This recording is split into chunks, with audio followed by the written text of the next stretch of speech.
Hello, friend. Robert Bevan here, author of the Caverns and Creatures series of comedy, fantasy novels, and short stories. With me is Sam West, and today we are talking about the spell Booming Blade.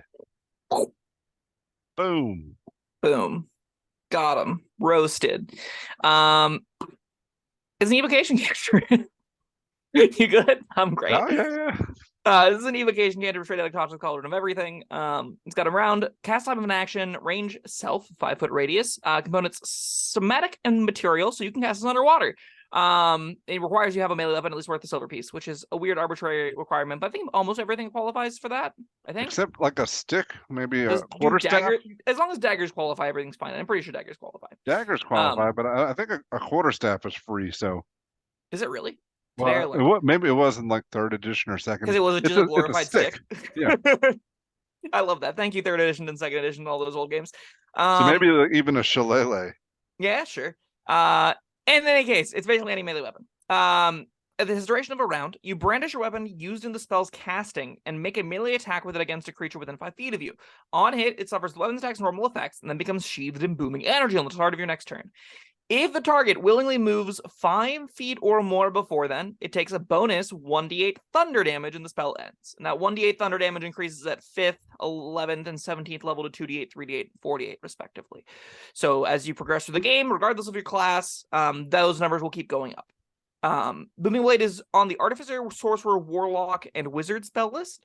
It's really notable on the Wizard spell list because this is a cantrip you can take on both Eldritch Knight and on your Arcane Tricksters, which I think are the most common use cases for this, at least prior to 5th level in Eldritch Knight's case, but basically always in Arcane Trickster's case. And even in the case of Rogues specifically, I think Booming Blade is something you're looking to pick up if you're ever getting like if you're taking Arcane Initiate, you probably want to take Booming Blade as one of your cantrips. If you're ever able to dip and grab a cantrip from Warlock or Sorcerer or anyone, even just like a 1 or 2 level dip in either of those classes, getting access to Booming Blade is going to be a really big boon, specifically for Rogues. This is almost a Rogue exclusive spell, despite what the text tells you. I guess it's pretty fine on Artificer too, but Did you mention Warlock? it's not that great on Warlocks. It's fine on Warlocks. Warlocks get Thirsting Blade most of the time when they're trying to make their way into attacks. So if you're going to do the Warlock thing, you want to make extra attacks. The reason why this is good on characters this is a great distinction point. Booming Blade is good on characters that are making 1 attack a round because it only ever lets you make 1 attack a round. Whenever you cast Booming Blade, you're doing that instead of taking the attack action. As part of casting Booming Blade, you're making an attack, so you'll get all the bonuses for your attack. But if you're like an Eldritch Knight and if you have 2 attacks, if you're a Warlock with Thirsting Blade, like a Pact of the Blade Warlock typically is, you're making 2 attacks. You don't want to forgo one of those attacks for this bonus damage more often than not. Like even at 5th level, a bonus 2d8 damage is probably worse than having the flexibility of a whole extra attack plus all of the other build considerations that go into empowering that second attack, right? Because like on its own, vanilla test, you got like a d8 plus 3 versus 2d8, though a d8 plus 3 is about as good as the 2d8, so you probably want that extra attack anyway. And then you add in Hex, and then you add in, any other of the benefits. You're attacking with a Greatsword. Greatsword's almost always better. So this is mainly for characters making 1 attack at a time. That tends to be Rogues, because they scale with their damage throughout the game with a single attack every turn. Yeah, man, what you're saying makes a lot of sense. I was excited about this more than perhaps I should have been. It's actually, it looks really cool. It's surprisingly narrow. Well, yeah, it does look cool, except that like, everybody that can use this, could just cast a different cantrip instead. I mean, if you could cast this on somebody else's weapon or something, then that would be a lot cooler. But nope. Yeah, That'd be on yours. if I'm a wizard, I'm just not too thrilled about stabbing. I mean, I don't hate this on like abjurers. I don't hate this on characters that are. It's really just exclusively abjurers for the most part that want to play like the front line. I guess there's war mages are one of the newer subclasses that want to play more of a mid row. Like I can get and punch some things too. Blade Singers, you get extra attack at 6th level, so this becomes pretty obsolete past 6th level. But prior to that, it's a really good addition to the making the attack roll thing. This is because of how niche it is, I'm going to have to mention a lot of subclasses because it is going to be very specifically like these are the kinds of characters that would want to take this. I think Artificer is probably like the biggest, most notable. Playing a fair vanilla Artificer, like you got your tank companion buddy or like you're an alchemist, you're somewhat encouraged to use things like light crossbows. You're somewhat encouraged to use ranged options, which makes this a little bit weak. But if you wanted to do the short swords, if you did want to do the I get in there with a hammer and next to my tank buddy or doing the Ranger Companion thing, but with mine's made of metal. Booming Blade has a home on that sheet as something to be like, I use my action, I get a little bit better of a weapon attack sometimes, because there's a big asterisk even in these builds as to like it being useful, because we haven't really mentioned for the damage to happen at all, the thing has to move. Yeah, well, that's the other thing I was thinking. If you are engaged in combat with this thing, with this creature, all right, stab, you've got a booming energy around you now. I mean, you're already right next to him. I guess, it'll keep people from running away, maybe, but I mean, they're probably just going to stand there and stab you back anyway. Probably. More often than not. This I again. want to like this one. So now I want you to consider it. We've gone through like your most average use cases where it feels like it was designed for. It feels like, well, on the classes that this is given to just out the gate without any other words or hoops to jump through or any other considerations, it seems quite bad. Especially given like if you're a frontline melee wizard, they want to kill you, and they're thinking they're gonna have a better time of killing you than that you are them in the melee range most of the time, right? Like if you're garbed in robes and they're garbed in like plate mail, they're like, what a joke, I'm gonna continue whacking this thing with my greatsword. I don't care about this booming energy around me. I don't need to move. You do. You're the one in danger here, bud. Rogues have cunning action, and cunning action gives them disengage for free. So they can bonus action disengage on their turn. So the idea is with the skirmisher fantasy on the rogue, you run up, you hit something, you run 15 feet backwards, you disengage, run 15 feet backwards, and nothing has to move to proc the booming blade. And you get this cool skirmisher fantasy that plays pretty well with booming blade in this instance, where you can, in situations where you're able to run up, hit something, and run away, you're getting bonus free damage. And it won't necessarily be every round. This is not going to be something you're doing every single turn. You're still going to pull out your short bow. You're still going to have another suite of weapons at your disposal that you'll be leaning on as well whenever that something does just engage the paladin, something does just engage the barbarian. It just goes into a slap fest, whacking at it back and forth for 3 rounds.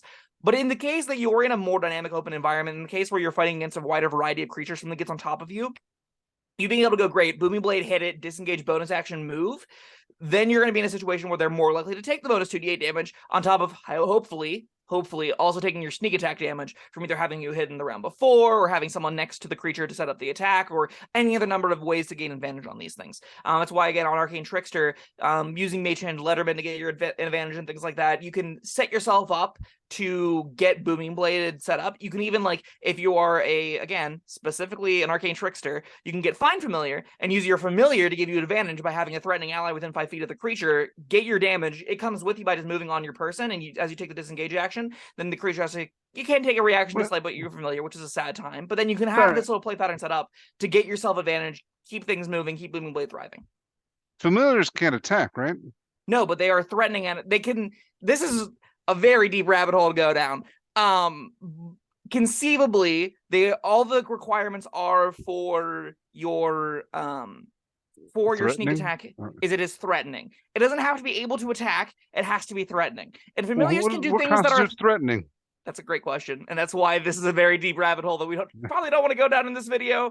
Well, I mean, we need something to justify this spell, and if this is it, then let's table the familiar. Let's not go into whether or not this works or not, because there's a whole load of Reddit comments and Twitter debates that have been about this kind of exact question. I'm largely of the opinion that familiars are so good that they don't need to offer advantage or offer the sneak attack bonus, but I believe rules is written they do, because they are threatening enough. They don't necessarily need to be able to do damage, but they need to be able to pose penalties and things like that. It's kind of the same conditions around like Sanctuary and stuff. In all of these cases, right? Like, because they can deliver spell attacks for you, so that's kind of threatening. Irregardless, we're still in a circumstance where you can play the skirmisher fantasy, where you can run up, hit something, booming blade it, and move backwards. If you're ever like coming from an unseen place, stabbing something with a booming blade and then getting out, you're getting your sneak attack damage, you're getting 2 to 3d8 bonus damage, and it doesn't cost you that much. Most of the time, it's going to cost you part of a greater feat that you're taking for different reasons. Most part of it's costing part of magic condition you're taking for different reasons. It's part of your subclass that you got Mage Hand and another cantrip on, and it could be this. You're getting normally things alongside booming blade that doesn't make it have that high of a cost. So whenever you do get the bonus damage in, it's just free upside. And it's exclusively on rogues. Yeah, all right. Well, sneak attack damage or not, I kind of like this on skirmisher rogues. Yeah. I'm it's picturing, also nice, like, but the thing is though, all right, the way I'm picturing it being used is you've got a bunch of little guys around the battlefield, bunch of little enemies. Rogue is going stab, disengage, move. Now this guy has got a choice. He can, he's got no one around to attack, right next to him. He can still do range stuff or whatever. But he's got to decide: am I going to take this damage or am I going to, do whatever? Meanwhile, the rogue is going to do the same thing to somebody else, and you've got all these little pieces around the map that, sooner or later they're going to either have to move or, get mowed down or whatever. It's I think there's fun to be had there. Another big element to it is on bigger creatures, they're almost always going to take the damage, either because they don't know they're going to take damage from it, right? The first time this happens to them is if you get stabbed by somebody and it starts making this loud noise around you, that doesn't tell you anything, right? Like you're not inherently like, if I move 5 feet, that's going to proc this aura of thunderous sound around me to explode. So like there are going to be a lot of fights where you can get in, you do the damage once, they move without knowing it's going to kill them, and it kills them, and then their friends go, oh my god, if you see that thing happen, you don't move or you're going to explode like Bob just did. So like that's a real cool element of the spell. But in more complex situations where they know what Booming Blade is, just like you suggested, you're going to be in circumstances where you can lock down specific enemies by simply providing them difficult to answer questions. And it's something you do at will. It's just something that is attached to your regular weapon attack as a rogue specifically. And that's pretty good. How good is it? On everyone else, pretty trash. Yeah. Man, are we gonna have to adjust our ratings for this, or no? This I'm comfortable with my score regardless, because I think even on some like martial wizards and stuff, if you're taking your turn off anyway to hit something with a greatsword, you might as well hit something, or not with a greatsword, with like your quarterstaff or whatever. You might as well have it be slightly better, and the cost is normally like one of your fourth or fifth cantrip, and it's not the end of the world. And it will sometimes do more damage. That's not terrible either. Like there are, I think there are characters outside of Rogue where this isn't the end of the world, where you'll be casting this probably once a fight, and you'll get damage off of it every other fight, and that'll be fine. It might pair well with area of effect duration spells too. Like, you are you going to stay in this whatever entangled mass on the ground, or are you going to move and take thunder damage? That's a fun choice to give somebody. Yeah, and it plays really well on the characters that set up that area themselves, right? It goes, oh, you want to face me? Great. Area of damage. They run through to punch me. Punch them with the booming blade. Now what are you going to do? What are you going to do now? Idiot? You're either taking the 2d8 damage or you're sitting in this taking 3d8 damage. There's no winning for you here. All right. Well, what do you got for a rating? I think this is, even in its best case, a 2. And that's what I'm going to give it. I think that on the rogues, this is a nice little addition that you can pick up if you're an arcane trickster, if you're a any kind of rogue taking arcane initiate. This is, or magic initiate. Sure, it's free real estate. There's not much reason to do it. I think 99.9% of characters will never come anywhere near this because they're not doing anything like this on a regular basis. I think if you're making more than 2 attacks around, or making more than 1 attack around with your weapon, you should not put this on your sheet. It's uncastable because the downside is just far too large there. So for the characters that would want to take it, it's fine. It's not great. You probably won't get the most mileage out of it, but it's not hurting you. It's most of the time going to be better than one of like a different damaging cantrip, and for that reason, I think it's fine with it too. Yeah, I can only see this really being above a 2 for a character that was built specifically around this, and for somebody. Even then, like it's really hard to juice that extra damage. Oh yeah. That, and I'm not seeing a lot of those characters being made. Yeah. But anyway, yeah, 2 it is. Very niche. Yeah, I wanted to like it more. I think you ruined this for me with facts.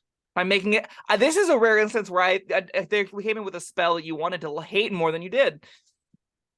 Is that what you said? Wait, or you wanted I wanted to like it. Oh, sorry. No, and that always did ruin happens. It. Yes, I did what I normally do by making it sound awful. I was here being like, this isn't the end of the world. This is a fine spell, but it sucks. And I guess that here we are. Sorry about that. Sorry, viewers at home that really like Booming Blade. And if you do, let us know, and let us know why we're wrong. And yeah, that was Booming Blade. Thank you, Sam, and thank you everyone for joining us. We'll see you next time. Bye-bye. Thank you for watching. If you found this helpful, informative, or entertaining, I'd really appreciate it if you hit the like button below. You needn't smash it. A gentle tap will suffice. If you want to see more videos like this, subscribe to the channel. And make sure you check out the links in the description, where you'll find my Caverns and Creatures series of comedy fantasy novels, Sam's full review of the spell, and other fun things.